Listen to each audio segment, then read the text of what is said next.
فقد قال الله تبارك وتعالى في القرآن المجيد: أعوذ بالله من الشيطان الرجيم. بسم الله الرحمن الرحيم. حميم والكتاب المبين إنا أنزلناه في ليلة مباركة إنا كنا منذرين فيها يفرق كل أمر حكيم. صدق الله العظيم وصدق رسوله النبي الكريم. اللهم صل على سيدنا محمد في أول كلامنا. اللهم صل على سيدنا محمد في أوسط كلامنا. اللهم صل على سيدنا محمد في آخر کلامنا. تمام حمد و ثنا کبریائی اللہ جل جلالہ کے لیے، تمام درود و سلام آقا تاجدار محمد مصطفیٰ صلی اللہ علیہ وسلم کے لیے. میرا محترم بزرگوں دوست، اللہ کا بڑا فضل کرم احسان ہوا کہ اللہ تبارک تعالی ہم سب کو ایسے مبارک مہینے میں، ایسی مبارک رات میں جو ہے اپنے پاک گھر میں جو ہے آنے کی توفیق نصیب فرمائی. میرے محترم بزرگوں دوستو، یہ رات جو ہے سال میں جو ہے ایک بار ہی آتا ہے.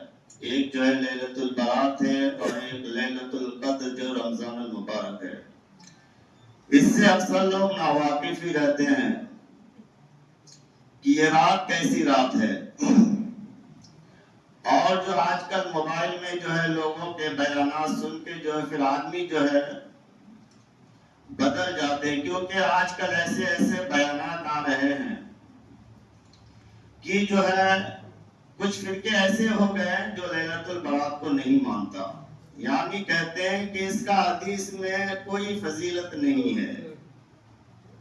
بالکل ہی ختم ہے. جیسے آپ عرب چلے جائیے، یہ جو ہے لیلۃ البرات وہاں پہ نہیں منائی جاتی ہے. یہ تو سرے سے اسے مانتا ہی نہیں ہے. کچھ لوگ جو ہے اس کو زیادہ مناتے ہیں، یعنی جو ہے اپنے حد سے اس کو آگے کر دیتے ہیں، اور ایک جو ہے بالکل صحیح حدیث کے موافق جو ہے جو کرنا چاہیے وہی کرتے ہیں. تو آپ پہلے اس رات کو جانیے کہ رات کیا ہے. یہ ایسے رات بہت مبارک رات ہے، اور اس میں جو ہے 10 حدیثیں ضعیف ہے جس کو جو ملا کر جو ہے اصل تک پہنچا جا سکتا ہے. اور یہ رات جو ہے مبارک رات ہے، مغفرت والی رات ہے. نہ یہ جاگنے والی رات ہے، نہ یہ حلوہ پوری کھانے والی رات ہے، نہ مزے کرنے کی رات ہے. یہ رات اصل میں آنسو بہانے والی رات ہے، مغفرت والی رات ہے. یہ رات جو ہمارا آپ کا آنا ہوا ہے شب برات ہے، ایک جگنے کی رات. دوسری فضیلت بھی اس میں موجود ہے کہ آج جو ہے جمعہ والی رات ہے. ہم آئے تھے ایک ہی فضیلت پر کہ جو ہے شب برات والی رات میں اللہ کی عبادت کریں گے. ایک ہمیں مل گیا جمعہ والی رات. جمعہ والی رات بھی بہت مبارک رات ہے، کیونکہ جو آنے والا دن جو جمعہ جو ہے وہ جو ہے عید کا دن ہے. تو ایسے بھی یہ رات جو ہے برکت والی رات ہے. پھر یہ شعبان کا مہینہ، شب برات والی رات، پھر جمعہ والی رات.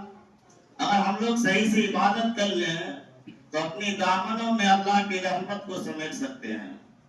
آج جو ہے یہاں سے کچھ لے کر جانے والے بن سکتے ہیں. اگر یوں ہی ہم جو ہے اپنے اوقات کو ضائع کر دیں اور جو ہے رات کو واحد تباہی میں گزار دیں تو اپنا ہی نقصان ہے.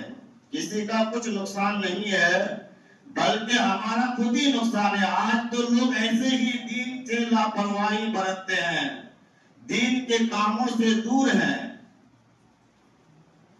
کتنے لوگ ہیں جو ہے نماز کو چھوڑ کر جو ہے اپنے دنیا کمانے میں لگے رہتے ہیں. محترم بزرگوں دوستو، اصل جو ہے دنیا میں آنے کا مقصد ہی اپنے آخرت کو بنانا ہے. ایک ایک منٹ جو انسان کا جو ہے بہت قیمتی ہے. جا کے قبرستان والوں سے پوچھیں کیا قیمتی ہے اس کا. کسی نے کہا نا کہ جو ہے قبرستان سے گزرتے ہوئے کتنے خوش نصیب تم لوگ ہو کہ مزے سے چین سے سو رہے ہو، مزے سے چین کر رہے ہو، یعنی مزے کی نیند سو رہے ہو۔ قبر سے آواز آئی مزے کی نیند ہم نہیں تم کر رہے ہو، ہم تو مزے کی نیند کرنے کی یہاں سزا بھگت رہے ہیں۔ جو دنیا میں ہم نے اوقات کو برباد کیا، جو مزے کیا ہم نے، اس کے عذاب میں ہم تو یہاں مبتلا ہے۔ عالم برزخ قبرستان جو ہے، ہم صرف دیکھتے ہیں کہ قبرستان ہے، قبریں ہیں، اس میں لوگ دفن ہے۔ میرے محترم بزرگوں، اگر قبر والوں کے عذاب سامنے آ جائے تو لوگ اپنے مردوں کو دفنانا چھوڑ دے۔ یہ کوئی آسان نہیں ہے، مذاق نہیں ہے۔ یہ آخرت کا جو ہے پہلی منزل جو قبر ہے، اور وہاں سے آدمی کو اس کے اعمال کے حساب سے اس کا انعام اور جو ہے عذاب ہونا شروع ہو جاتا ہے۔ میرے محترم دوستو، یہ رات جو ہے برکت والی رات ہے، مبارک والی رات ہے۔ ایک تو کیا ہے کہ یہ رات مبارک والی رات ہے، بخشش کا عام اعلان والی رات ہے، اور اس رات میں ایک بجٹ والی رات ہے کہ اس میں آدمیوں کے جو ہے اعمال کے گوشوارہ بنائے جاتے ہیں، اور جو ہے اس رات میں جو ہے لوگوں کے رزق کے اترنے کا سبب ہوتا ہے، موت اور زندگی کا فیصلہ ہوتا ہے۔ اور ایک رات میں کچھ لوگ جو ہے یہ کیا کرتے ہیں، حلوہ بنانے کا رات ہے، اور ایک کیا ہے کہ اس میں قبرستان جانے والی رات ہے۔ کچھ لوگ جو ہے اس کا سوچنا ہے کہ یہ رات جو ہے قبرستان جانے کی رات ہے۔ ایک جو ہے کہ اس رات میں حلوے بنائے جائیں، کھائے جائیں، اس میں جو ہے مصروف رہتے ہیں۔ اور کچھ لوگ جو ہے اس رات میں جو ہے بتیاں بھی جلاتے ہیں، پٹاخے بھی پھوڑتے ہیں، جو پہلے ہوتے تھے الحمدللہ ختم ہو چکا ہے طریقے رسم و رواج۔ تو اصل میں جو ہے یہ رات جو ہے اپنے رب کو منانے والی رات ہے۔ جیسے کہ حضرت علی رضی اللہ عنہ کی حدیث ابن ماجہ کی ہے، ضعیف ہے، جس میں روزہ کا بھی حکم آیا ہے کہ حضرت علی رضی اللہ عنہ فرمایا کہ اللہ کے نبی صلی اللہ علیہ وسلم نے ارشاد فرمایا کہ جب 15ویں رات آئے، شعبان کی 15ویں رات آئے، تو رات میں قیام کرو اور دن کا روزہ رکھو۔ وَقُمُّ اللَّيْلَ وَصُومُوا النَّهَارَ، کیونکہ اللہ تبارک تعالیٰ اس رات میں اپنی تمام تر رحمتوں کو آسمان دنیا کی طرف نازل فرما کر جو ہے اعلان کرتا ہے کوئی مغفرت چاہنے والا کہ میں اس کی مغفرت کر دوں، ہے کوئی رزق میں فراوانی چاہنے والا کہ میں اس کے رزق کو زیادہ کر دوں، ہے کوئی مصیبت زدہ جو مجھ سے دعا مانگے میں اس کی مصیبت کو دور کر دوں۔ یہ اعلان تو ایسے ہر رات میں ہوتا ہے، یعنی رات کے آخر پہر میں یہ اعلان روزانہ ہوتا ہے۔ جو مسلمان نیک دیندار ہوتے ہیں وہ تہجد کی نماز پڑھتے ہیں، پھر اپنے رب سے مناجات کرتے ہیں ہر آخری پہر میں۔ لیکن اس رات میں نماز مغرب کے بعد یعنی سورج کے غروب ہوتے ہی یہ اعلان شروع ہو جاتا ہے، اور دنوں میں ہر کوئی انسان نہیں مانگ سکتا، لیکن اس رات میں آسانی یہ ہے کہ مغرب کے بعد سے آپ کیا کر سکتے ہیں، مانگ سکتے ہیں۔ حضرت عائشہ رضی اللہ عنہ فرماتی ہیں کہ اللہ کے نبی صلی اللہ علیہ وسلم ایک دن میرے پاس آئے، اپنے کپڑے اتارے، اور پھر تھوڑی دیر گزرنے نہ پائی کہ وہ اپنے کپڑے پہنے اور پھر جو ہے نکل گئے۔ مجھے حیرت آیا اور میں بھی پیچھے پیچھے نکل گئی تو دیکھا اللہ کے نبی صلی اللہ علیہ وسلم جو ہے جنت البقیع پہنچ گئے، اور وہاں جا کر جو ہے مرحومین کے لیے دعائیں مغفرت کرنے لگے۔ حضرت عائشہ رضی اللہ فرماتی ہے کہ میں سوچنے لگی کہ اللہ کے نبی صلی اللہ کے کام میں مشغول ہے اور میں دنیا کے کاموں میں، یعنی میں تو سوچ رہی تھی کہ آپ صلی اللہ علیہ وسلم کہیں دوسری بیوی ازواج مطہرات کے پاس گئے، تشریف لے گئے ہوں گے۔ اتنے میں جو ہے واپس لوٹی تو لوٹنے کی وجہ سے جلدی جلدی آنے کی وجہ سے میرا سانس پھول گیا، اور جب میں گھر آئی اتنے میں اللہ کے نبی صلی اللہ علیہ وسلم بھی واپس آ گئے اور کہا اے عائشہ یا حمیرہ کہ اس قدر تمہارا سانس کیوں پھول رہا ہے؟ تو حضرت عائشہ رضی اللہ عنہ نے پورے واقعہ سنایا تو اللہ کے نبی صلی اللہ علیہ وسلم فرمائے کہ عائشہ جانتی ہو یہ کون سی رات ہے؟ یہ لیلۃ النصف یعنی شعبان کی 15ویں رات ہے۔ اللہ تبارک تعالیٰ اس رات میں اتنے لوگوں کو جہنم سے آزاد کرتے ہیں جتنے قبیلہ بنو کلب کے بکریوں کے بال ہیں۔ یعنی عرب کے اندر سب سے زیادہ بکری پالنے والا جو تھا وہ قبیلہ بنو کلب تھا، ان کے بکریاں بہت زیادہ تھے، تو فرمایا کہ اتنے مغفرت ہوتی ہے جتنے قبیلہ بنو کلب کے بکریوں کے بال ہیں، اتنے لوگوں کو اللہ تبارک تعالیٰ کیا کرتے ہیں؟ جہنم سے آزاد کر دیتے ہیں۔ ابو بکر صدیق رضی اللہ عنہ میں حدیث بھی ہے، وہ بھی فرماتے ہیں کہ اللہ تبارک تعالیٰ اس رات میں اعلان کرتا ہے اور معافی مانگنے والوں کی مغفرت کر دیتا ہے، مگر 2 آدمیوں کی مغفرت نہیں ہوتی، ایک مشرک کی، دوسرا کینہ پرور، دل میں کینہ رکھنے والے کی مغفرت نہیں ہوتی، باقی سب کی مغفرت کر دی جاتی ہے۔ یعنی ایسے 10 صحابہ کرام رضوان اللہ علیہم اجمعین ہیں جو اس رات کی فضیلت کے بارے میں حدیث بیان کرتے ہیں کہ یہ رات جو ہے مغفرت والی رات ہے، اس رات میں اللہ تبارک تعالیٰ لوگوں کے گناہوں کو معاف کر دیتے ہیں،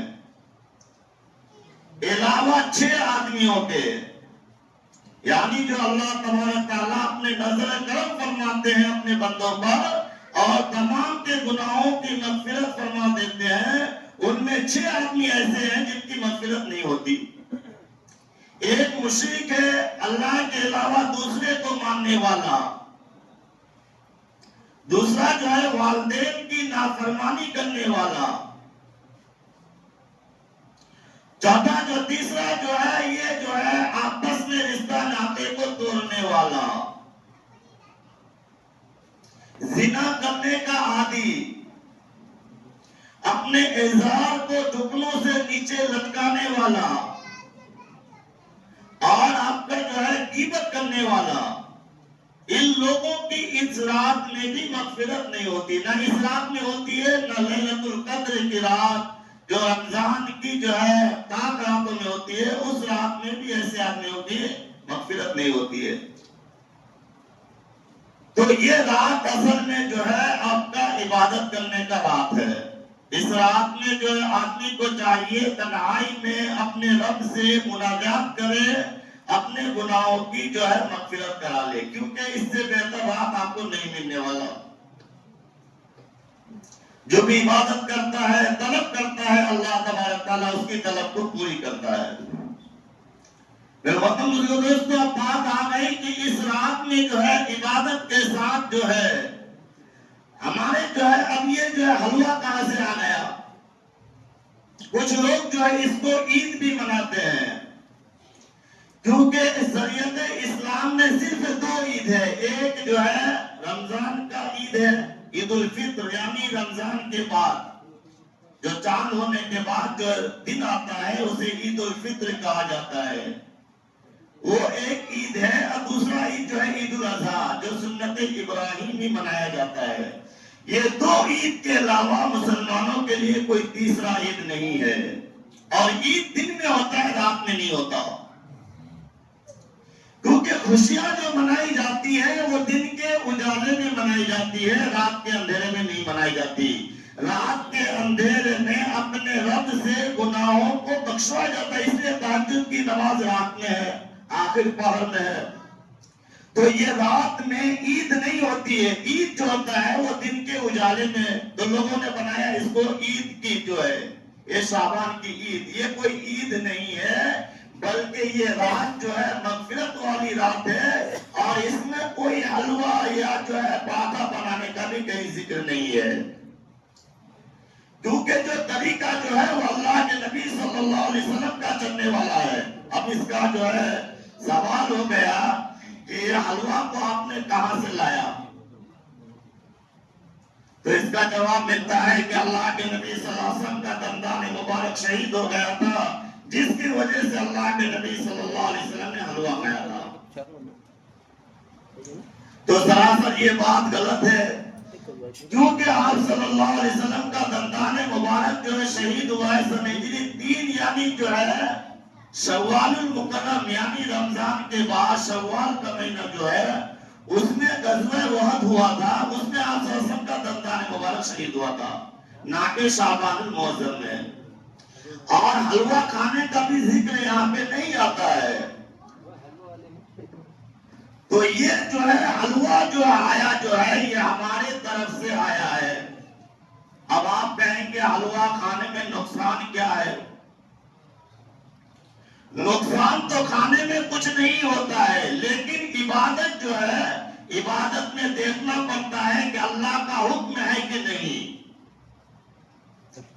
آپ کچھ بھی کر سکتے ہیں، عبادت کر سکتے ہیں، لیکن اس عبادت کے لیے اللہ کا حکم دیکھنا پڑتا ہے کہ اللہ کا حکم ہے کہ نہیں، نبی صلی اللہ علیہ وسلم کا طریقہ ہے کہ نہیں، اللہ کے نبی نے کیا کہ نہیں، ان کے بعد ان کے صحابہ نے کیا کہ نہیں، تابعین تابعین نے کیا اس کام کو، وہ ہمیں دیکھنا پڑتا ہے۔ اگر اس کا ثبوت ملتا ہے تو عبادت بن جاتا ہے، اگر اس کا دور دور تک کہیں پر تذکرہ نہیں ہوتا، کسی اللہ والے نے نہیں منایا، اللہ نے حکم نہیں دیا، نبی نے نہیں کیا، تو اس کو کہا جاتا بدعت۔ اور بدعت کتنا بھی خوبصورت ہو، کتنا ہی دیکھنے میں اچھا ہو، وہ ثواب نہیں ہو سکتا، کیونکہ وہ طریقہ سے ہٹ گیا۔ تو جس آدمی کو چاہے کہ اللہ کو راضی کرے وہ جو ہے شریعت پر عمل کرے جس کا اللہ نے حکم دیا اور نبی صلی اللہ علیہ وسلم نے جو طریقہ بتایا۔ اب دوسری بات یہ آ گئی کہ اس رات میں قبرستان جانا چاہیے، اور بہت لوگ گدے بنا کر قبرستان بھی جاتے ہیں، اور حدیث کون سا لاتے ہیں؟ حضرت عائشہ رضی اللہ عنہا کا، کہ اما عائشہ رضی اللہ عنہ نے فرمایا کہ اس 15ویں شعبان میں اللہ کے نبی قبرستان گئے جنت البقیع۔ تو جنت البقیع اللہ کے نبی صلی اللہ علیہ وسلم گئے، حدیث ضعیف ہے، اس کے باوجود آپ دیکھ سکتے ہیں کہ اللہ کے نبی صلی اللہ علیہ وسلم کے بعد 1.25 لاکھ صحابہ جو گزرے ہیں، جو اللہ کے نبی کے طریقے پر مر مٹنے والا تھا، اللہ کے نبی کے ہر ایک سنت کو اپنانے والا تھا، ان میں سے کوئی صحابہ شعبان کی 15ویں رات کو قبرستان گیا کہ نہیں؟ اور آپ کسی صحابی سے بھی یہ منقول روایت نہیں بتا سکتے کہ کوئی بھی صحابہ جو ہے اللہ کے نبی صلی اللہ علیہ وسلم کے اس طریقے پر عمل کیا ہو کہ وہ شعبان کی 15ویں رات میں قبرستان گیا ہو۔ ہاں، آپ جمعہ والے دن میں قبرستان جا سکتے ہیں، اس میں حکم ہے کہ قبرستان جایا کرو، جمعہ کے دن اپنے والدین کی قبر کی زیارت کیا کرو، لیکن شعبان کی 15ویں شب میں کوئی بھی صحابہ تابعین تابعین میں سے کوئی بھی آدمی جو قبرستان نہیں گیا۔ اب ہم اپنے اندر جو ہے بات پہ عقل ہو جائیں کہ نہیں، نبی نے کیا اور ہم کریں گے، ہم نبی کے عاشق ہیں، نبی نے جو کام کیا وہ کام ہم بھی کریں گے، ہم اپنے بات پر عقل ہو جائے تو پھر آپ کو یہ بات لانی پڑے گی کہ آپ صلی اللہ علیہ وسلم اکیلا گئے یا صحابہ کو ساتھ میں لے کر گئے۔ آپ صلی اللہ علیہ وسلم شعبان کی 15ویں شب میں جو جنت البقیع گئے، جو حجرہ مبارک سے نکلے، تو ہم عائشہ کو بھی نہیں بتایا کہ میں جنت البقیع جا رہا ہوں، بلکہ حضرت عائشہ رضی اللہ عنہ کا خود ہی خود بخود کھل گیا، جس کی وجہ سے معلوم پڑا کہ اللہ کے نبی اپنے بستر پر موجود نہیں ہے۔ تو حضرت عائشہ رضی اللہ دیکھنے جو باہر نکلی، تلاش کرتے ہوئے جنت البقیع پہنچ گئی، اور جنت البقیع میں اللہ کے نبی صلی اللہ علیہ وسلم اکیلے دعا کر رہے تھے۔ اگر کوئی سنت پر عمل کرنا چاہے کہ نبی نے کیا ہم بھی کریں گے، تو اس کو چاہیے کہ نبی کے طریقے پر جو ہے وہ اکیلا قبرستان جائے۔ اب کسی کے اندر یہ ہمت نہیں ہو سکتی ہے کہ رات کو 12-1 بجے اٹھے اور اکیلا جو قبرستان پہنچ جائے. اگر کسی طرح وہ پہنچ بھی گیا اور قبرستان کا ماحول ایسا ہوتا ہے رات کے 12 بجے جو اس کا منظر ہوتا ہے قبرستان کا، اگر کوئی پہنچ بھی گیا تو پتہ چلتا چلے گا کہ دوسرے دن لوگ اس کی مغفرت کے لیے پہنچ گئے. اتنی اس کی ہمت بھی نہیں ہو سکتی قبرستان سے واپس لوٹے. کیوں؟ اگر ہمت ہے تو جا سکتا ہے اور جا کے واپس ہو بھی نہیں سکتا ہے. اگر نبی کے چاہنے والے ہو تو پھر نبی کے طریقہ پر اختیار کرنا چاہیے کہ رات کو اٹھے. اور اللہ کے نبی جو گئے تھے تو وہاں پر کوئی لائٹنگ کا بھی انتظام نہیں تھا. پہلے لوگ چراغ جلاتے تھے اور اندھیری رات ہوتی تھی، لوگ جو ہے اندھیرے میں جاتے تھے. اب تو لائٹنگ کا بھی انتظام ہے، اجالے بھی ہوتے ہیں، لیکن اس وقت اندھیرا ماحول تھا، اندھیرا ہی اندھیرا رہتا تھا. اس وقت اللہ کے نبی صلی اللہ علیہ وسلم گئے اور امت کے لیے دعائیں مغفرت کی. کیا معلوم ہو سکتا ہے کہ اللہ کی طرف سے یہ اللہ کے محبوب کے لیے اکیلا عمل ہو؟ جیسے آپ صلی اللہ علیہ وسلم ایک قبرستان سے گزر رہے تھے تو بتایا کہ ان 2 قبر والوں کو عذاب ہو رہا ہے، اور 2 ہری ٹہنی توڑے اور اس قبر میں گاڑ دیے اور کہا جب تک یہ ہرا رہے گا اس قبر والے کے عذاب میں کمی ہو جائے گی. تو آپ نے کسی صحابی کو نہیں بتایا اور کسی کو معلوم بھی نہیں ہو سکتا قبر کے اندر کیا ہو رہا ہے. اللہ کے نبی کو وحی کے ذریعے بتایا گیا ہوگا اور اللہ کے نبی کو کہا گیا ہوگا کہ تو ہری ٹہنی جو اس کے قبر میں گاڑو تاکہ اس کے عذاب میں کمی ہو جائے. تو یہ آپ کے لیے خاص عمل تھا، آپ نے کر دکھایا. یہ سب کے لیے نہیں ہے کہ ٹہنی توڑے اور قبر میں گاڑ دے اور عذاب کم ہو جائے. پہلے تو معلوم ہونا چاہیے کہ قبر والے کو عذاب ہو رہا ہے یا نہیں ہو رہا ہے. اللہ کے نبی کو معلوم ہوا کہ اس میں عذاب ہو رہا ہے. اب بعض لوگ کیا کرتے ہیں، مٹی دینے کے بعد جو ہے وہ ہری ٹہنی لاتے ہیں اور گاڑ دیتے ہیں. یعنی اس کو یقینی طور پر یہ معلوم ہو جاتا ہے کہ ہم جسے دفن کیے اسے عذاب ہو رہا ہے. کہ ٹہنی تو اس لیے گاڑا گیا تھا تاکہ اللہ کے نبی کو معلوم ہو گیا تھا کہ اس قبر والے کو عذاب ہو رہا ہے. ہم اور آپ دفن کرتے ہیں تو معلوم نہیں پڑتا کہ آدمی جنتی ہے یا جہنمی ہے، قبر میں اسے انعامات دے رہا ہے یا عذاب ہو رہا ہے. تو ہمیں اس کام میں نہیں پڑنا چاہیے. جو اللہ کے نبی صلی اللہ علیہ وسلم کے لیے خاص تھا اس کو خاص چھوڑ دینا چاہیے. اب دوسری بات یہ ہے کہ اللہ کے نبی صلی اللہ علیہ وسلم جو قبرستان گئے ہر سال گئے، زندگی میں ایک بار گئے. حدیث ایک ملتا ہے حضرت عائشہ رضی اللہ عنہ کی کہ اللہ کے نبی صلی اللہ علیہ وسلم ایک بار جنت البقیع گئے. جو امت کی مغفرت کے لیے یا تو مسلمان ہر سال جاتے ہیں، جب سنت پہ عمل کرنا ہے تو ایک بار جائے، وہ بھی اکیلے جائے، قبرستان والوں کی مغفرت کی دعا کر کے واپس ہو جائیں. یہ نبی کی سنت ہے، ایک بار اکیلے. اور یہاں لوگوں نے کیا بنا لیا، اس کو اپنا ذریعہ بنا لیا، اپنا جو ہے خواہشات نفس کا ذریعہ بنا لیا کہ جو رات عبادت کرنے کا تھا، جو رات رب کو راضی کرنے کے لیے تھا، اس رات قبروں کی قبرستان کی صفائی ہو رہی ہے، قبرستان میں لائٹنگ ہو رہی ہے، قبرستان میں جتھے بنا کر لوگ جا رہے ہیں اور وہاں پہ جو ہنس بھی رہے ہیں، بات بھی کر رہے ہیں، یہ اپنے اعمال کو برباد کر رہے ہیں. جبکہ قبرستان میں ہنسنا سخت گناہ ہے. کتنے لوگ ہوتے ہیں قبرستان میں جو ہے جنازہ ساتھ ہے اور قبر کی تیاری ہو رہی ہے اور لوگ آپس میں بات میں مشغول ہوتے ہیں. میرے محترم دوستو، یہ کیوں ہو رہا ہے؟ یہ دین کی لاپرواہی ہے. یہ دین کی باتوں سے ہماری ناواقفیت ہے کہ ہم نہیں جانتے ہیں کہ اس کو آج ہم دفنانے کے لیے آئے ہیں، کل ہمارا بھی یہ موقع آئے گا، ہمیں بھی یہ دفنایا جائے گا. آج اس کے لیے لوگ شوق منا رہے، کل ہمارا بھی دن آئے گا. آج کی رات جو ہے یہ مبارک رات اس لیے ہے، اس میں جو ہر کام کے فیصلے صادر ہوتے ہیں، اس میں لوگوں کے جو ہے تقدیر لکھی جاتی ہے. تقدیر تو پہلے سے لکھی ہوتی ہے، لیکن ایک سال کا جو ہے تقدیر جو ہے نقل کیا جاتا ہے لوح محفوظ سے اور فرشتوں کے جو سپرد کر دیا جاتا ہے.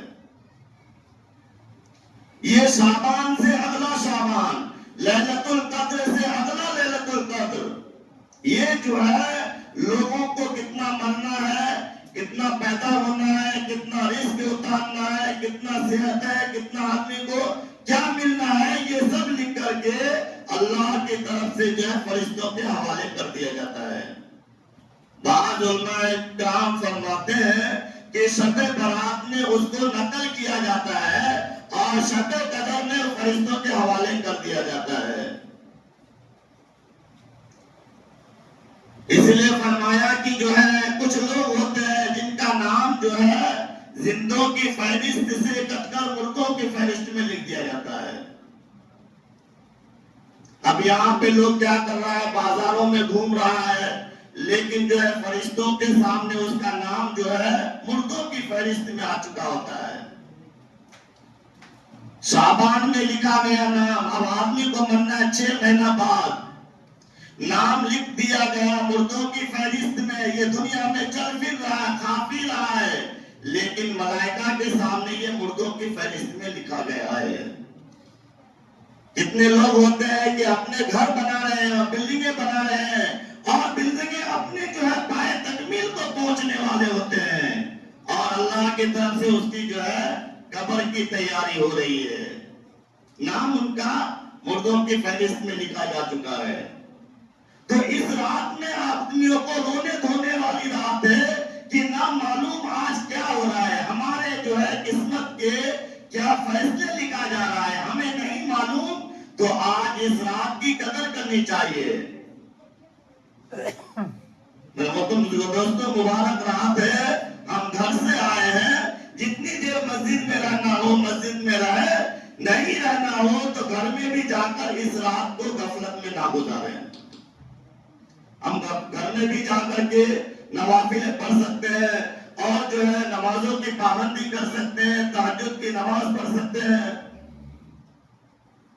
آپ کا بہتر جو ہے اس رات میں عمل جو ہے وہ ذکر اذکار ہو، نماز ہو، اور ایک نماز خاص طور پر جو ہے وہ صلاۃ و تسبیح کی نماز ہے.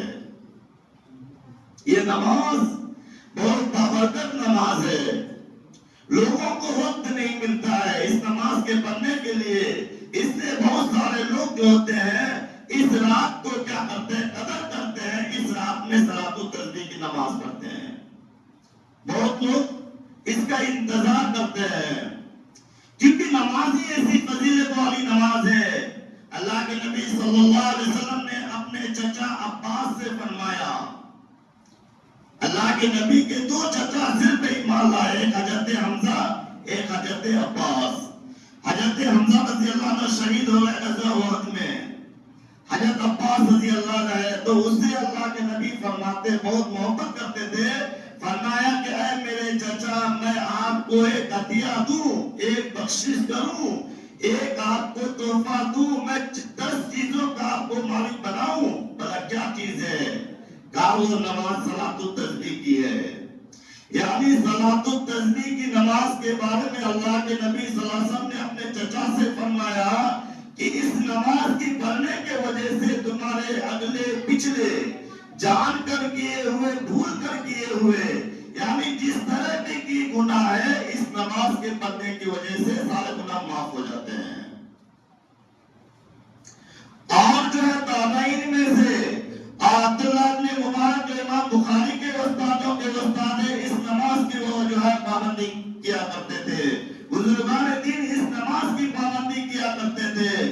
بزرگان دین فرماتے ہیں جو جنت کی طرف کرتا ہو، جنت میں جانا پسند کرتا ہو، اس کو چاہیے کہ صلاۃ التسبیح کو مضبوطی سے پکڑ لے.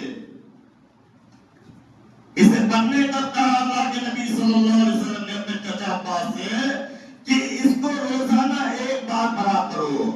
صلاۃ التسبیح کی نماز روزانہ ایک بار پڑھا کرو، اگر نہ ہو سکے تو ہفتے میں ایک بار پڑھ لیا کرو. یعنی بہت سارے بزرگان دین اور جمعہ کے دن حاضر ہوتے ہیں، اذان کے بعد جو ہے اور جو ہے جماعت تک جو ہے وہ صلاۃ التسبیح کی نماز پڑھ لیا کرتے ہیں. تو بہت سارے مسلمان دن کی ہفتہ تو جمعہ کا دن معمول تھا. پھر آگے فرمایا اگر ہفتے میں نہ ہو سکے تو مہینے میں ایک بار نماز پڑھ لیا کرو. اگر مہینے میں بھی نہ ہو سکے تو سال میں ایک بار اس نماز کو پڑھ لیا کرو. اگر وہ بھی نہ ہو سکے تو زندگی میں ایک بار ضرور پڑھ لیا کرو. یعنی صلاۃ التسبیح کی نماز کو اگر نہیں ہو سکے تو ایک بار ضرور آدمی کو پڑھ لینی چاہیے. اللہ کے نبی صلی اللہ علیہ وسلم اس محبت کے انداز میں جو ہے اپنے چچا کو عطا فرمایا. ایک دوسری روایت میں حضرت جعفر رضی اللہ عنہ مکہ سے ہجرت کر کے حبشہ گئے اور حبشہ سے پھر مدینہ ہجرت کر گئے. جب حضرت جعفر رضی اللہ عنہ واپس آئے تو اللہ کے نبی صلی اللہ علیہ وسلم نے اسے گلا لگایا اور کہا میں تمہیں تحفہ دوں، ایک عطیہ کروں. اور یہ پھر صلاۃ التسبیح کے بارے میں فرمایا. ایک صحابی کہتے ہیں کہ اللہ کے نبی صلی اللہ علیہ وسلم نے فرمایا کل آنا، اب میں تجھے ایک تحفہ دوں گا. وہ صحابی سوچنے لگے کوئی دنیاوی مال دے گا. کہ جب دوسرے دن میں حاضر ہوا تو مجھے صلاۃ التسبیح پڑھنے کا طریقہ بتایا. کہا دوپہر کے وقت جب سورج ڈھل جائے تو یہ 4 رکعت نماز پڑھ لینا. تو صحابی نے کہا اگر میں وہ وقت میں نہ پڑھ سکوں ظہر کے وقت، کافر جب تمہیں وقت ملے اس وقت میں پڑھ لینا. تو اتنی فضیلت بابرکت والی نماز جو ہے، اگر اس جو ہے برکت والی رات میں، اس مبارک رات میں ہم کوشش کر کے اگر پڑھ لیں، ہر سال پڑھنے کا اگر جو معمول بنائے تو کتنا بڑا فائدہ ہو جائے گا. یہ نماز کا طریقہ یہ ہے کہ یہ نفل نماز ہے صلاۃ التسبیح کی، اور اسے آدمی سکون اور وقار کے ساتھ جو ہے اس نماز کو ادا کرے. کیونکہ جو ہے اس میں جو ہے بالکل دھیان سے اور جو ہے آپ کا گنتی کے ساتھ نماز کو ادا کرنا ہے. کیونکہ آپ جب نماز کی نیت باندھتے ہیں صلاۃ التسبیح کی، تو جیسے آپ نے نیت باندھ لیا، اس کے بعد ثنا پڑھے، اس کے بعد سورۃ الفاتحہ، اس کے بعد سورت ملانے کے بعد یہ تسبیح پڑھی جاتی ہے سبحان اللہ والحمد للہ ولا الہ الا اللہ واللہ اکبر. یعنی پہلی رکعت میں آپ کا سورت کے بعد جو ہے 15 بار یہ سورت یہ جو ہے تسبیح پڑھی جاتی ہے. کون سی؟ سبحان اللہ والحمد للہ ولا الہ الا اللہ واللہ اکبر. 15 بار جب ہم پڑھ لیں گے اس تسبیح کو تو پھر رکوع میں جانے کے بعد، رکوع کی تسبیح پڑھنے کے بعد جو ہے 10 بار اس سورت کو، اس جو ہے ذکر کو پڑھیں گے. یعنی تسبیح کو سبحان اللہ والحمد للہ کو 10 بار، یعنی ہو گیا 25 بار. پھر جب ہم جو ہے رکوع سے کھڑے ہوتے ہیں سمی اللہ لمن حمدہ ربنا ولک الحمد کے بعد جو ہے سجدہ میں جانے سے پہلے 10 بار اسی تسبیح کو پڑھنی ہے. یعنی 35 بار ہو گیا تسبیح. پھر ہم جب سجدے میں چلے جائیں گے، سجدے کی تسبیح پڑھنے کے بعد پھر اس جو ہے تسبیح کو 10 بار پڑھنی ہے. تو ہو گیا 45 بار، 40 پہ 5 بار. پھر جو ہے سجدے سے اٹھ کر بیٹھنا ہے، پھر بیٹھنے کے بعد پھر 10 بار، ہو گیا 55، یعنی 50 پہ 5. پھر جو ہے سجدے میں جانی ہے اور سجدے میں جانے کے بعد اسی تسبیح کو 10 بار پھر پڑھنی ہے. تو ہو گیا 65 بار، یعنی 7 پہ 5. پھر جو ہے اللہ اکبر کہہ کے کھڑا ہونے کے بجائے بیٹھ جانا ہے اور بیٹھ کر کے اس تسبیح کو 10 بار پڑھے اور پھر بغیر اللہ اکبر کہتے ہوئے کھڑے ہو جائیں. یہ پہلا طریقہ ہے. اس طرح سے ہر رکعت میں 75 بار جو ہوتا ہے تو 4 رکعت میں تسبیح ہو گئی 300 بار. 300 بار پڑھ کے یہ ہماری نماز پوری ہو گئی. یعنی صلاۃ التسبیح کی نماز جو ہے 300 تسبیح کے ساتھ مکمل ہو جاتی ہے. پہلا طریقہ ہے. دوسرا طریقہ جو عبداللہ ابن مبارک وغیرہ کا رہا ہے، وہ جو نماز پڑھتے تھے تو نیت باندھتے ہی ثنا کے بعد 15 بار تسبیح پڑھ لیتے تھے. یعنی سبحان اللہ والحمد للہ ولا الہ الا اللہ واللہ اکبر. پھر سورہ فاتحہ، پھر سورت ملاتے تھے اور پھر اس کے بعد 10 بار پڑھتے تھے اور پھر اسی طرح پڑھتے رہتے تھے. دوسری بار سجدے میں اٹھنے کے بعد بیٹھنے کے بجائے وہ اللہ اکبر کھڑے ہو جاتے تھے. اس لیے علماء کا فرمانا ہے کہ دونوں طریقہ کو اختیار کریں، یا جو آسان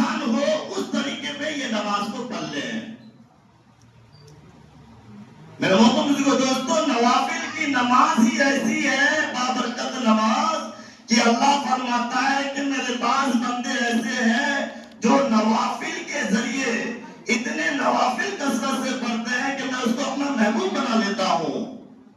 اللہ فرماتا ہے نوافل کے ذریعے مجھے وہ اتنا محبوب ہو جاتا ہے کہ میں اس کا آنکھ بن جاتا ہوں جس سے وہ دیکھے, میں اس کا کان بن جاتا ہوں جس سے وہ سنے, میں اس کا ہاتھ بن جاتا ہوں جس سے وہ کسی چیز کو پکڑے, میں اس کا پیر بن جاتا ہوں جس سے وہ چلے.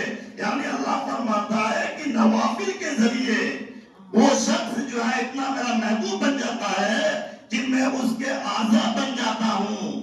یعنی ان کا کوئی بھی اعضاء میرے حکم کے بغیر نہیں کام کر سکتا.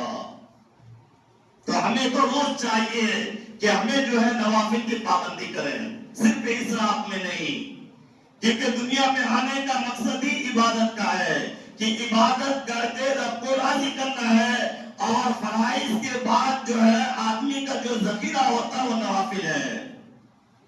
حضرت امام زین العابدین رحمت اللہ علیہ, جس کے نام سے کون ناواقف ہوگا, کربلا میں بچا ہوا ایک بچہ حضرت امام حسین رضی اللہ عنہ کا بیٹا زین العابدین, اس کے بارے میں آتا ہے کہ روزانہ 5 نمازوں کے علاوہ 1000 رکعت نافل پڑھتے تھے. 1000 رکعت. اب کچھ لوگ ہیں تو اب سوال کرتے ہیں کہ 1000 رکعت کس طرح پڑھتے تھے, وہ اللہ کا محبوب بن جاتا ہے, اللہ چاہے کچھ کرا سکتا ہے. جب معراج کی رات میں اللہ اپنے محبوب کو تھوڑے سے وقت میں پوری کائنات کا جو سیر کرا دیا, تو یہ 1000 رکعت پڑھنا کیا مشکل تھا. 1000 رکعت روزانہ جو ہے زین العابدین رحمت اللہ علیہ پڑھتے تھے. کہتے گھر میں آگ لگ گئی, گاؤں والے محلہ والے جمع ہو گئے, آوازیں دینے لگے, دروازے پیٹنے لگے, گھر جل گیا, لیکن امام زین العابدین نماز کی نیت نہیں توڑے. جب جو ہے گھر جل گیا, نماز پوری کی, لوگوں نے کہا حضرت گھر میں آگ لگ گئی, سامان جل گیا, ہم نے اتنے آوازیں آپ کو دی تو آپ کو آواز نہیں پہنچی. تو کہنے لگے کہ لوگوں, تم جس آگ کو بجھانے میں آئے تھے, ایسی آگ جس کو پانی بجھا دے, ایسی آگ جسے مٹی بجھا دے, جسے انسان بجھا دے, مجھے اس آگ کی کیا فکر. میں تو اس آگ کی فکر میں لگا تھا جس میں عمل کے علاوہ کوئی نہیں بجھا سکتا.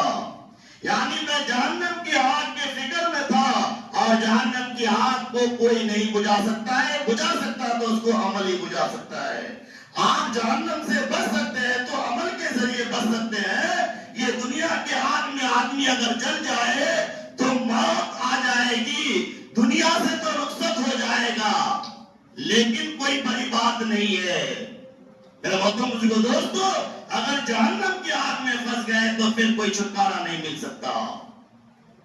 یہ جہنم کی آگ سے بچنے کی کوشش جو ہے دنیا کے اندر کرنی ہے.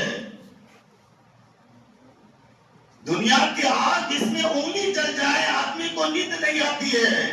سوچو تو صحیح کہ اس آگ کی کیا حالت ہوگی. وقودها الناس والحجارہ, جسے انسان اور جو پتھروں سے سلگایا جائے گا.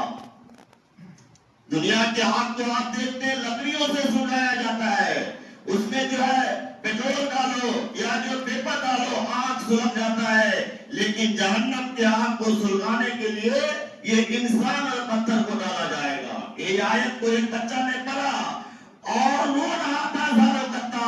حضرت بہلول رحمت اللہ علیہ کا گزر ہوا, دیکھا سارے بچے کھیل رہا ہے اور ایک بچہ جو ہے بازو بیٹھ کے زارو کتا بول رہا ہے.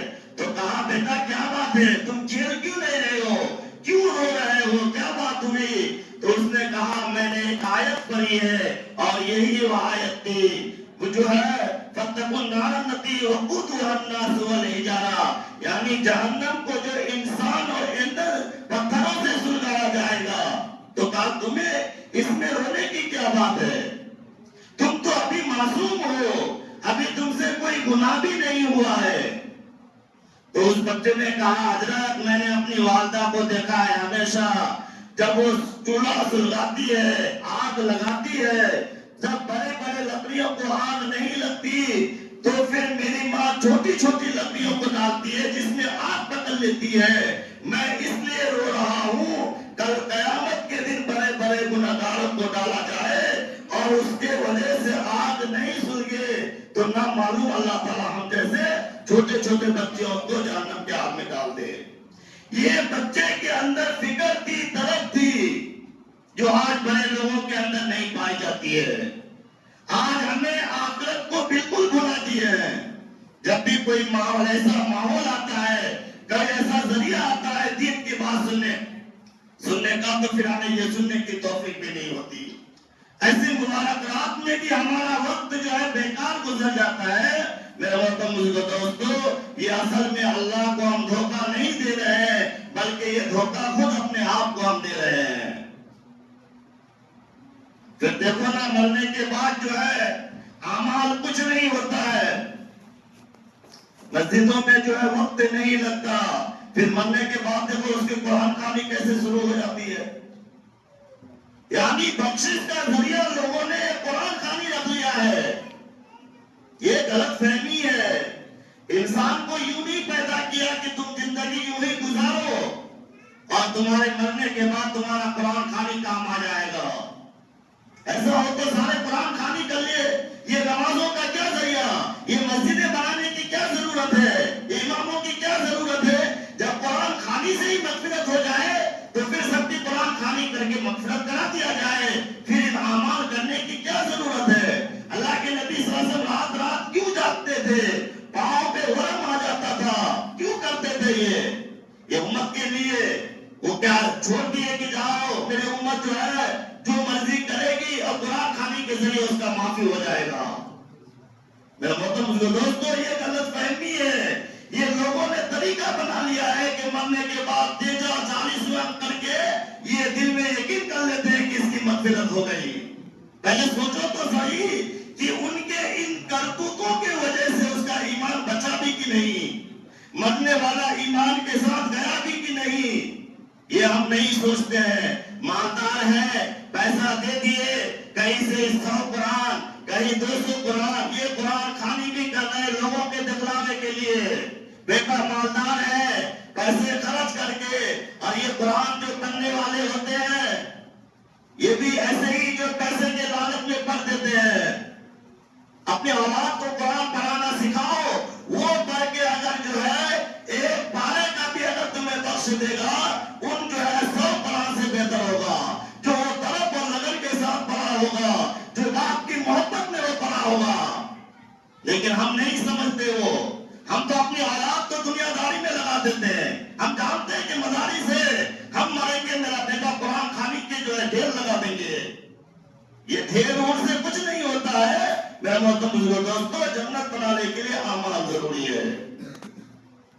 ہارون رشید رحمت اللہ علیہ اتنے بڑے بادشاہ ہونے کے باوجود کیا کیے؟ 100 رکعت روزانہ نفل پڑھا کرتے تھے۔ ہم سے 10 رکعت بھی نہیں ہو پا رہا، کہیں ہو پا رہا تو اس کی ثبوت مانگتے ہیں، عوامل کیوں پڑھتے ہو، یہ اشراق کیوں پڑھتے ہو؟ یہ پڑھتا بھی نہیں ہے، پڑھنے والے کو روکنے کا بھی کام ہو رہا ہے۔ تو یہ حضرات جو اتنے نوافل پڑھتے تھے، اتنے کاموں میں مشغول رہنے کی وجہ سے ہمیں تھوڑی بہت تجارت ہے، ہمیں ٹائم نہیں ملتا۔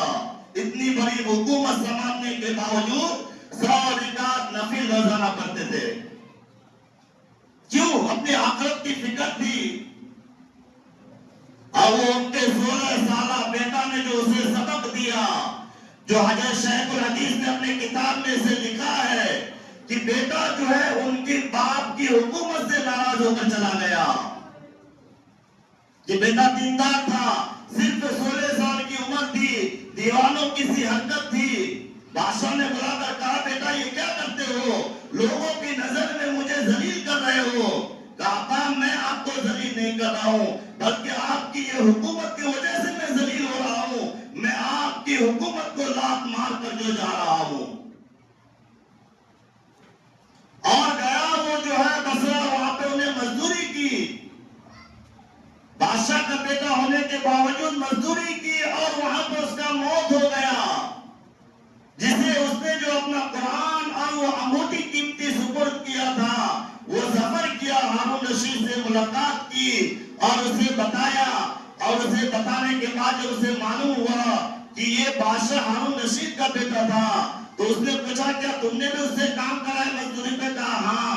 کہا تم نے اللہ کے نبی صلی اللہ علیہ وسلم کے خاندان کی جو ہے کچھ پاس نہیں رکھا، کچھ جو ہے اس کا جو عزت نہیں کیا؟ کہا بادشاہ نے مجھے معاف کرنا، مجھے معلوم نہیں تھا یہ شہزادہ ہے، کیونکہ ہارون رشید جو تھا وہ حضرت عباس رضی اللہ عنہ کے خاندان میں سے تھا۔ حضور صلی اللہ علیہ وسلم کا چچا عباس، جس کو اللہ کے نبی نے صلاۃ التسبیح کا جو عطیہ کیا تھا، اسی کے خاندان میں سے حضرت جو ہے ہارون رشید تھا۔ تو باپ نے سفر کیا اور بیٹے کے قبر پر پہنچا اور کہا بیٹا تو نے جو ہے اس چھوٹی عمر میں موت کا پیالہ پیا ہے، تیرا باپ بھی بڑی عمر میں عنقریب اس موت کا پیالہ پینے والا ہے۔ جو پیالہ تو نے پیا موت کا، اس سے کوئی نہیں بچ سکتا۔ کوئی چھوٹی عمر میں پیتا ہے اور کوئی بڑی عمر میں پیتا ہے۔ یہ موت کے پیالے سے کوئی بچ نہیں سکتا ہے، اور موت کا پیالہ پینا ہی پڑتا ہے۔ وہ موت کا پیالہ آنے سے پہلے جو ہے آپ کو اس کی تیاری کرنی ہے۔ آدمی موت کا نام سننا پسند نہیں کرتا، نہ اعمال کرنا پسند کرتا ہے اور نہ موت کے جو ہے پیالے کو پینا پسند کرتا ہے۔ اعمال اگر صحیح ہو تو آدمی موت کے لیے تیار ہو جاتا ہے۔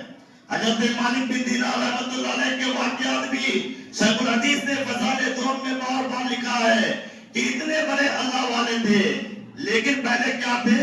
شراب خور تھے، شراب میں دھت رہنے والے تھے۔ 2 سال کی بچی بیٹی تھی، جب بھی گلاس اٹھاتا پیے مارتا جو ہے مکہ اور نیچے شراب گر جاتا، لیکن بچی پہ پیار کیا آتا تھا، وہ محبت کی بیٹی سے بہت کرنے والا تھا۔ کہا ایک روز جو ہے اس کا انتقال ہو گیا، بچی کا انتقال ہو گیا، دفنائے۔ اس کے بعد جو ہے شب برات والی رات میں مالک بن دینار سو رہا تھا، لوگ عبادتوں میں مشغول تھے، اور اس رات بھی مالک بن دینار شراب کی نشے میں دھت جو ہے سو رہا تھا۔ رات میں خواب نظر آیا کہ گویا منظر کا قیامت کا منظر ہے، نفسا نفسی کا عالم ہے، اور لوگ میدان محشر میں دوڑ رہے ہیں۔ اس دوڑنے والے میں مالک بن دینار بھی تھا۔ کہا میں بدحواس بھاگ رہا تھا، میرے پیچھے ایک اژدہا لگ گیا جو بڑا زبردست تھا، دیکھنے میں بھی بھیانک تھا۔ وہ اژدہا میرا پیچھا کرنے لگا، میں بھاگتے بھاگتے آگے گیا تو ایک ضعیف شخص جس سے خوشبوئیں آ رہی تھی، بڑا خوبصورت تھا لیکن بہت کمزور تھا۔ میں نے اس سے کہا اس اژدہا سے میری مدد کرو، بچاؤ۔ تو اس نے کہا کہ صاحب میں تو کمزور ہوں، میں آپ کا کچھ نہیں کر سکتا، آگے چلے جاؤ، شاید کوئی تمہاری مدد کرے۔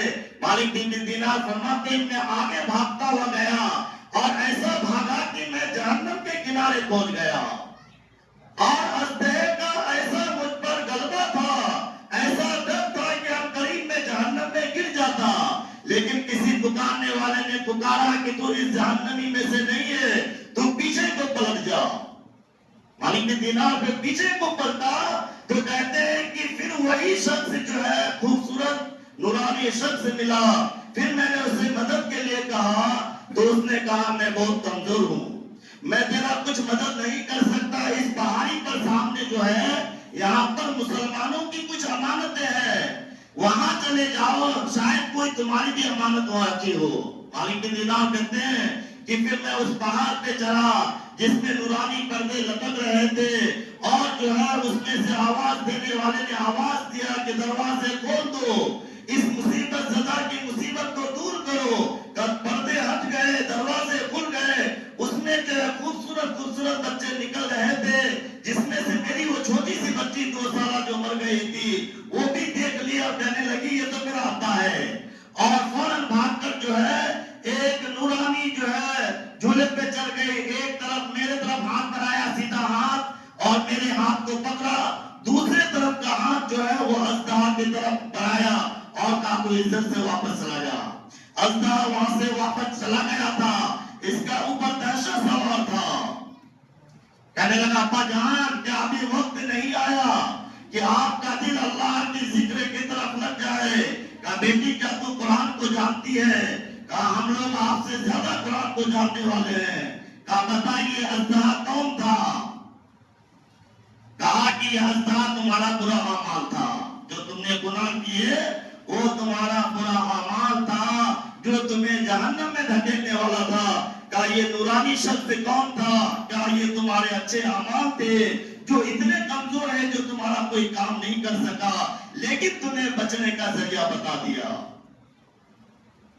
کہتے ہیں کہ بچی نصیحت کر رہی تھی کہ اتنے میں آنکھ کھل گئی اور مالک بن دینار پسینے سے سرابور ہو رہا تھا. کہنے لگا اسی وقت بیدار ہوا, گناہوں سے توبہ کیا اور پھر جو ہے نیک کاموں میں لگ گئے. کون سی؟ اسی شب برات والی رات کی برکت. اسی رات میں جو ہے اس نے خواب دیکھا, اتنا بڑا گنہگار ولی اللہ کے درجہ تک پہنچ گیا. اتنے واقعات جو ہے شیخ الحدیث نے ان کے جو ہے مالک بن دینار رحمۃ اللہ علیہ کے لکھے ہیں. میرے محترم بزرگوں دوستو, یہ توبہ والی رات ہے, یہ برکتوں والی رات ہے. یہ نہیں کہ ہم بیان سننے یا آئے ہیں, یہ بیان کرنے والی رات نہیں ہے. یہ رات عبادت کرنے والی رات ہے. یہ رات اپنے رب کے سامنے رونے والی رات ہے, اپنے رب کے سامنے سچی پکی توبہ کرنے والی رات ہے. کیونکہ حدیث میں آتا ہے کہ جو آدمی اپنے گناہوں سے توبہ کرتا ہے, التائب من الذنب کما لا ذنب لہ, جو آدمی گناہوں سے توبہ کرتا ہے وہ ایسا ہے جیسے اس نے کوئی گناہ کیا ہی نہیں. اللہ کے نزدیک خطا کاروں میں بہترین خطا کار وہ ہے, بہترین خطا کار. یہ تو گناہگار ہے, اللہ کا مجرم ہے, لیکن بتا حدیث میں کہ بہترین گناہگار بندہ وہ ہے جو گناہوں کے بعد توبہ کرے. جو آدمی گناہ سے نہیں بچ سکتا لیکن گناہ کے بعد وہ رک بھی نہیں سکتا توبہ کیے بغیر, اسے چین بھی نہیں آ سکتا, وہ اللہ کے سامنے فریاد کرتا ہے, اے میرے ربا مجھ سے گناہ ہو گیا ہے, میری معافی فرما دے. اللہ فرماتا ہے میرے فرشتوں دیکھو اس نے مجھے دیکھا ہے کیا؟ کہا نہیں دیکھا ہے. بغیر دیکھے یہ ڈر رہا ہے, اپنے گناہوں کی توبہ مانگ کر رہا ہے. تمہیں میں گواہ بناتا ہوں, میں نے اس کی مغفرت کر دی, معذور قرار دیا جاتا ہے. پھر اسی بندے سے گناہ ہو جاتا ہے, وہ کیا ہوتا ہے؟ ضد کرنے والا نہیں ہوتا. پھر اللہ کے سامنے پھر جو ہے فریاد کرتا ہے, اللہ پھر میں سے گناہ ہو گیا, مجھے معافی دے دے. پھر اللہ تبارک تعالیٰ فرشتوں کو جو رضا دیتا ہے اور فرشتوں کو گواہ بناتا ہے کہ میں نے اس بندے کی مغفرت کر دی, اے بندے جا جب تو گناہ کر اور توبہ کر, میں تیرا توبہ قبول کر لوں گا. لیکن چاہیے یہ ہے کہ توبہ کا مطلب یہ ہوتا ہے جب انسان گناہوں سے توبہ کرتا ہے تو اس کو چاہیے کہ پچھلا گناہ جو ہے اس پہ نادم ہو کہ میں نے یہ گناہ کیا نہیں کرنا چاہیے تھا, اور آگے گناہ نہ کرنے کا ارادہ ہو کہ میں یہ گناہ جو ہے چھوڑ رہا ہوں, اب سے یہ گناہ میں نہیں کروں گا. تو یہ دو چیز جب جمع ہو جائے گا تو ایسے آدمی کا توبہ قبول ہو جائے گا. پھر وہ اگر توبہ کر لے تو پھر توبہ قبول ہو جائے گا. یعنی آدمی گناہوں سے رکنے والا بن جائے, یعنی میں یہ گناہ نہیں کروں گا. اس لیے فرمایا اس امت کا سب سے بڑا گنہگار جو ہے وہ داڑھی منڈانے والا ہے. جو داڑھی کو اپنے چہرے سے نکالتا ہے وہ کبھی توبہ نہیں کر سکتا, کیونکہ توبہ کرنے کے لیے پچھلا عمل کو یاد کرنا ہے کہ میں نے اتنا دن جو یہ گناہ کیا, داڑھی منڈانے والا عمل جو کیا یہ گناہ کا کام تھا, مجھے نہیں کرنا تھا, میں اس پر توبہ کرتا ہوں اور آگے داڑھی نہیں منڈانے کا میں کیا کرتا ہوں, ارادہ کرتا ہوں. یہ بہت بڑا گناہ ہے, اس امت کا بڑا گنہگار ہے جو نبی علیہ السلام کے سنت کو مٹانے والا ہے. میرا مطلب دوستو یہ چھوٹا موٹا گناہ نہیں ہے. ہر جو ہے امتی کو چاہیے موت سے پہلے جو ہے جو بھی گناہ میں ہم جو ہے لگ گئے ہیں ایسے گناہ سے توبہ کر لیں. شراب پینے والا شراب تو پی رہا ہے, اگر آپ اسے کہیں کہ خنزیر کا گوشت کھا لو، مسلمان ہے تو اس کو وہ برداشت نہیں کر سکتا، کیونکہ خنزیر کا گوشت کھانا، شراب پینا دونوں برابر گناہ ہے۔ لیکن شرابی شراب پی سکتا ہے، سور کا گوشت نہیں کھا سکتا، کیونکہ ان کے اندر کراہیت ہے، اس چیز کو وہ پسند بھی نہیں کر سکتا ہے۔ تو میں محترم دوستو، اسی طرح بہت سارے گناہ ہیں جس کو ہم کرتے ہیں جو دوسرا کرنے سے ہم انکار کرتے ہیں۔ یہ کبیرہ گناہ جتنا ہے یہ ہمیں برباد کرنے والا ہے، چاہے جو سا بھی ہو، شرک ہو، نماز کا چھوڑنا ہو، زنا کا کرنا ہو، جھوٹ بولنا ہو، والدین کی نافرمانی ہے، رشتہ ناتوں سے جو ہے کیا قطع تعلق کرنا ہے، چغلی، غیبت ہے، ناحق قتل ہے، یہ سارے گناہ کبیرہ ہے، یہ سارے گناہ کبیرہ ہے، ان کے توبہ کے بغیر یہ معاف نہیں ہوتا۔ جو ہم کبیرہ گناہ کرتے ہیں وہ بغیر توبہ کے معاف نہیں ہوتا ہے۔ تو آج کی رات ہم عزم ارادہ کریں کہ اب تک جو ہم گناہ میں مبتلا تھے، جو ہم یہ گناہ کر رہے تھے، یہ گناہ تھا، ہم اس پر کیا کرتے ہیں؟ توبہ کرتے ہیں کہ یہ گناہ ہم سے ہو گیا، اللہ ہم اس کا ارادہ کرتے ہیں کہ یہ گناہ ہم آگے نہیں کریں گے، یعنی اس گناہوں سے ہم بچنے کی کیا کریں گے؟ بھرپور کوشش کریں گے۔ اس کے باوجود بھی اگر ہو جائے تو موت تک آدمی کو کیا ہے؟ موقع ہے۔ لیکن آدمی یہ نہیں کہ میں پھر توبہ کر لوں گا، توبہ نہیں، بلکہ آدمی مجبوری میں گناہ کر لے، اس سے وہ رک نہیں سکتا ہے، گناہ پھر ہو گیا اتفاقاً، آدمی پھر آپ کو توبہ کر رہے ہیں، پھر آپ گناہ کر لیں گے، پھر توبہ کر لیں گے، ایسی توبہ قبول نہیں ہوتی ہے۔ تو آج کی رات جو ہے وہ گناہوں سے توبہ کرنے والی رات ہے، عبادت کرنے والی رات ہے، رب کو راضی کرنے والی رات ہے۔ اپنے والدین کی مغفرت کی دعائیں کریں، اپنے مرنے والوں کے لیے دعائیں کریں، اپنے مرنے والوں کو لا الہ الا اللہ کی تحفہ دیں۔ آپ یہاں بیٹھے، گھر میں بیٹھے، لا الہ الا اللہ کی ذکر کریں، ورد کریں، اور پھر جو بڑے ہوئے ہیں وہ مرحومین کے نام آپ کیا کریں؟ ارسال ثواب کر دیں، مرنے والے کو پہنچ جائے گا وہ۔ اب اکیلا جانے کی ہمت رکھتے ہیں، قبرستان جائیں، کوئی ضروری نہیں ہے، یہاں سے بیٹھے ہوئے بھی دعا قبول ہو جاتی ہے۔ اپنے رات کو منور بنائیں، اپنے گناہوں کو مغفرت کروائیں، اور اس پر ہم نادم ہو کہ کیا معلوم آج کی رات کی عبادت قبول ہوئی یا نہیں ہوئی۔ صرف ہمیں جمع ہو جانا یہ کافی نہیں ہے، بلکہ ہماری آپ کی اس رات میں مغفرت ہونا یہ بڑی بات ہے، کہ ہمارا جو آنا اللہ کو پسند ہوا، اللہ کے سامنے ہماری عبادت قابل قبول ہو گئی، یہ بات اصل ہے، یہ نہیں کہ ہم بڑی اور بات ہو گئی کہ ہم مسجد کے اندر آ گئے۔ میں محترم دوستو، اپنے گناہوں کو جان جان کر جو یاد کر کے اکیلے میں تنہائی میں روئے اور تہجد کی نماز پڑھے، اور ہو سکے صلاۃ التسبیح پڑھے، نہیں تو بھی جو ہے آج نوافل کی کثرت کرے، قرآن کی تلاوت کرے، سورۃ الدخان پڑھے، آج جمعہ کی رات ہے۔ حضرت ابو ہریرہ رضی اللہ عنہ فرماتے ہیں جو آدمی بھی جمعہ کی رات میں سورۃ الدخان کی تلاوت کرتا ہے اس کی مغفرت کر دی جاتی ہے۔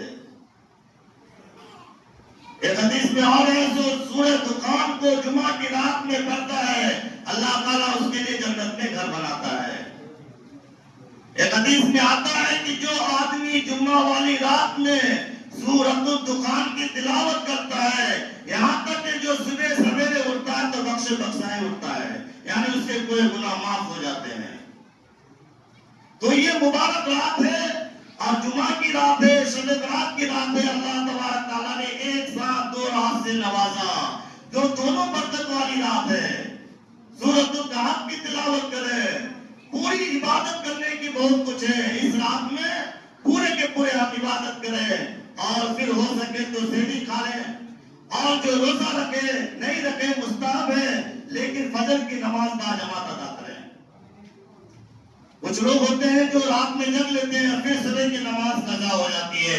حدیث میں آتا ہے جو عشاء کی نماز جماعت کے ساتھ ادا کرے اسے آدھی رات کی عبادت کا ثواب ہوتا ہے، اور جو پھر فجر کی نماز جماعت سے ادا کرے اسے آدھی رات کی عبادت کا ثواب ہے۔ تو گویا جس نے عشاء اور فجر کی نماز جماعت سے ادا کر لی وہ ساری رات عبادت کرنے کا ثواب ملے گا اور رات کا سونا اس کا مفت رہے گا۔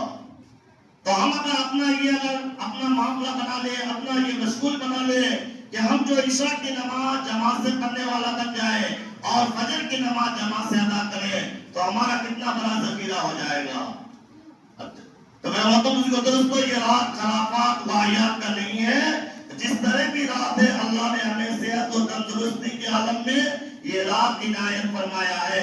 کتنے لوگ میرے ساتھ تھے اس سال قبروں میں پڑے ہیں، کتنے اسپتالوں میں پڑے ہیں، کتنے عبادت کے لائق نہیں ہے۔ ہم یہ سوچیں کہ اللہ تبارک تعالیٰ یہ رات ہمیں صحیح سالم اور جو ہے اللہ تبارک تعالیٰ صحت و تندرستی کے ساتھ اللہ نے رات عطا کیا کہ ہم کچھ کر سکتے ہیں۔ اس لیے آئے اللہ سے ہم دعا کریں کہ اللہ رب تعالیٰ جو ہم سب کو اس رات میں جو ہے اپنے رب کے سامنے ایسی عبادت کرنے کی توفیق عطا فرمائے کہ اللہ ہم سے راضی ہو جائے۔ اللہ تعالیٰ ہم سب کے گناہوں کی مغفرت فرما دے۔ اللہ تعالیٰ کہنے سننے سے زیادہ عمل کی توفیق نصیب فرمائے۔ وآخر دعوانا الحمدللہ رب العالمین۔ دعا ہوگی تمام حضرات جو ہے